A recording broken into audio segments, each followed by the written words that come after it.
চলে এসেছি দীঘাতে। দেখে নাও, দীঘার এই মন্দির উদ্বোধন হয়ে গেছে, চালু হয়ে গেছে। 30শে এপ্রিল উদ্বোধন হয়েছে। আজ মে মাসের 1 তারিখ। চলে এসেছি আমরা দর্শন করতে। খুবই সুন্দর, অসাধারণ, বলে বোঝানো যাবে না। একটা আলাদাই ফিলিংস। ও ওয়াও, অসাধারণ অসাধারণ। চলে এসেছি দীঘা। দীঘায় মন্দির উদ্বোধন হয়ে গেছে, চালু হয়ে গেছে, শুরু হয়ে গেছে। দর্শন করতে চলে এসেছি।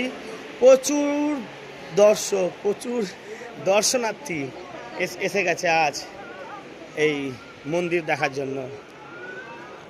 একদম বন্দর মুখে আমি চলে এসেছি। আর টাইমটা করেছে সকাল 8টা থেকে সন্ধ্যে 8টা। সকাল 6টা থেকে, ও টাইমটা এখন সকাল 6টা থেকে রাতে কটা, রাত 8টা, মানে ভোর 6টা থেকে রাত 8টায় টাইম। এর মধ্যেই আসতে হবে। আলাদাই মজা, আলাদা। ওয়েস্ট বেঙ্গলের বুকে একটা বিশাল কিছু হয়ে গেছে।